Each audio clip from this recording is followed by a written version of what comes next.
Okay, here we go. So today I've got Jill, our foot guru, who's going to talk to us about metatarsal pain, what that is, where it is, how she would go about treating it, what she would recommend for seeking out treatment. And then she's also going to talk about metatarsal pads, support that you can put in your shoe, and her thoughts and feelings about that. So yeah, I'll pass the floor to you, Jill, if you want to maybe do a quick introduction of yourself and then launch into some of your views about metatarsal pain. Awesome. So my name's Jill. I'm a certified athletic therapist at the clinic Competitive Edge.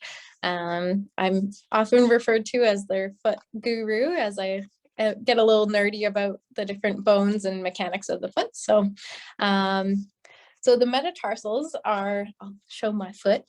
I apologize. It is clean. We'll use socks. So the metatarsal is the last part of your foot. It's sometimes called the Liz Frank area. And it's just the last 4 digits of your foot. And it's underneath the toe pads. So that's where your metatarsal is. Where you might experience pain with the metatarsal is in your pinky toes or the heel or the mid part of the foot. A really quick test that you can do to see if you have an injury to the metatarsal is to stand and do what we call a calf raise. If you film yourself or use a mirror, you might be able to see whether your arches will lift in that position. And that test is to test a ligament called your spring ligament, just to see whether the spring ligament is still there. Another way you can do is observe your toes. Is one side of your foot flat on the outside of the foot, or is it slightly raised? It should be slightly raised if all of those ligaments and bones are moving and gliding in the correct fashion. So this comes down to strength. So all of the devices that we use should be used in kind of a short-term solution to be able to allow you to be out of pain while you strengthen the structures that are in that area. So this is a metatarsal pad. This can go on the inside of your insole of your shoe. It comes with a sticky side, so you can stick it exactly where you want it. So what I would do is grab the inside of your shoe and then kind of place it without sticking it and kind of stand on the inside of your shoe and make sure that it feels like it's in the right spot. You can also cut this down to size. So it doesn't have to be quite this big. You can really mold it to a size that would works for your foot. So if it feels too thick in your shoe, you can have it cut down to a smaller size. So these guys are quite adaptable and can be used again in that metatarsal region, so closer to your pinky toes. But it can also be used in different parts of your foot to give you support in a very moldable and specific way. Can you just show us again exactly which direction it goes? Because I think a lot of people will be like turning it, being like, which side goes where? So typically I would put it with the tip or the point side up, but you can turn it. And again, like I said, you can have it cut to a smaller size to be able to support. But I think we primarily want the tip side up.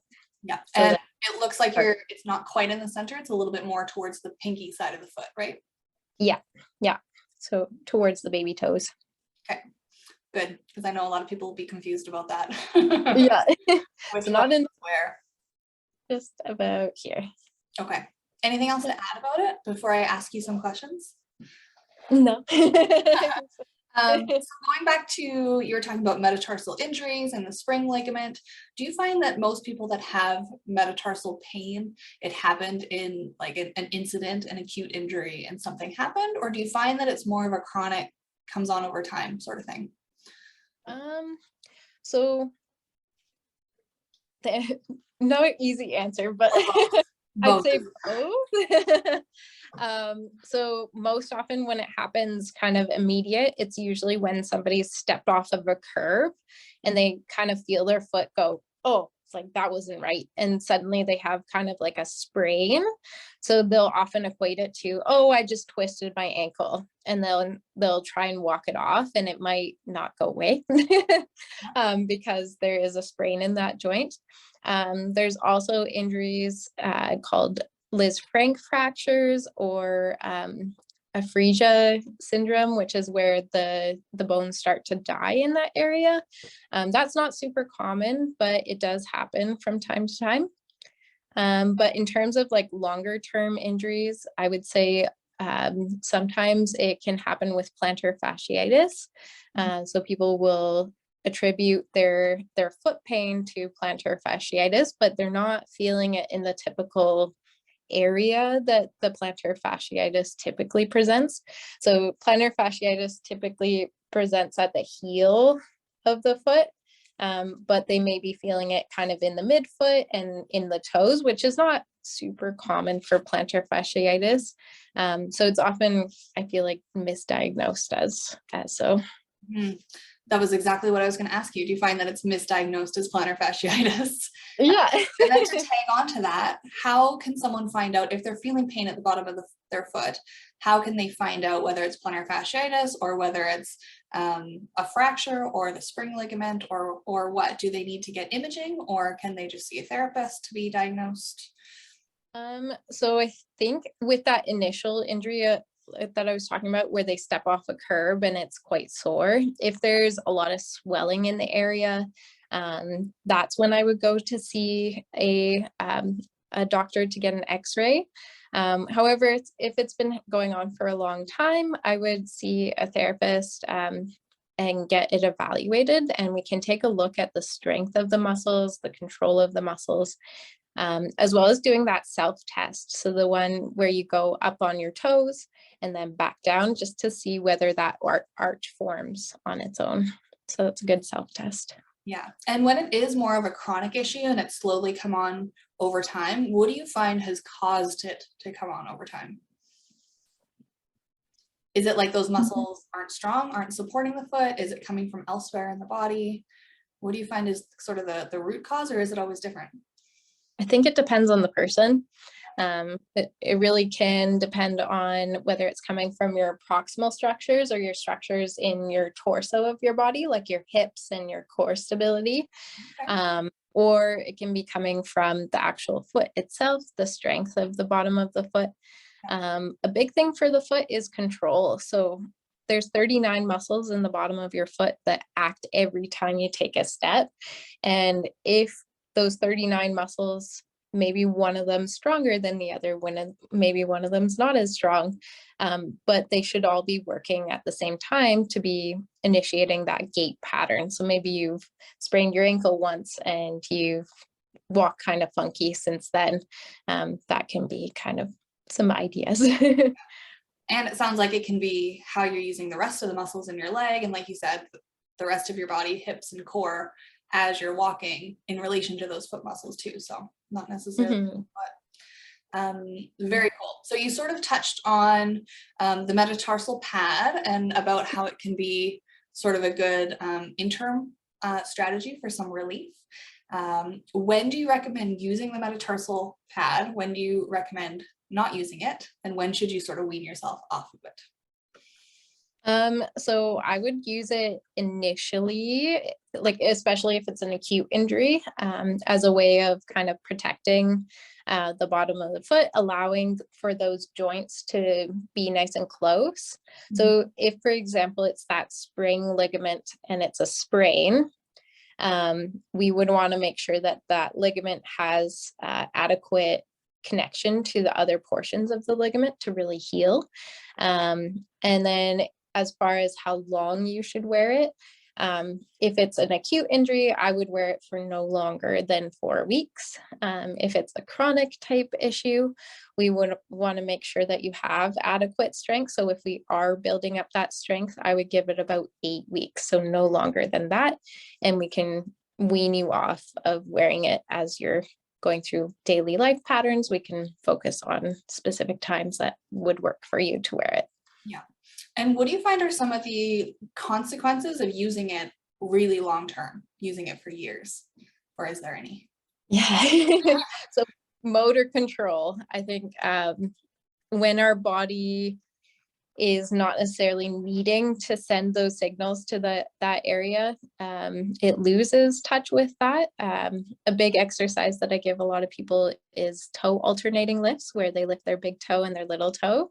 And it's amazing how people get that exercise and they're like, oh, it looks so easy. And then it's actually really hard because we've lost touch with that connection in our body, and those muscles should be there. I think a good example of this is, for a while, they used to tell volleyball players to wear ankle braces. Every single practice, every single game, these volleyball players would wear ankle braces as a way of protecting them against ankle sprains.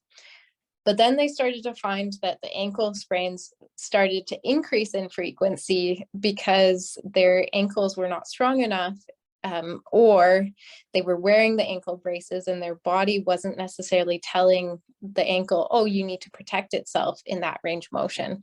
So people were still getting sprains in their ankle braces. So with an orthotic, if you're wearing it all the time and forever, what's that going to do to the bottom of your foot and the amount of control and connection from your brain to allow for those muscles to work?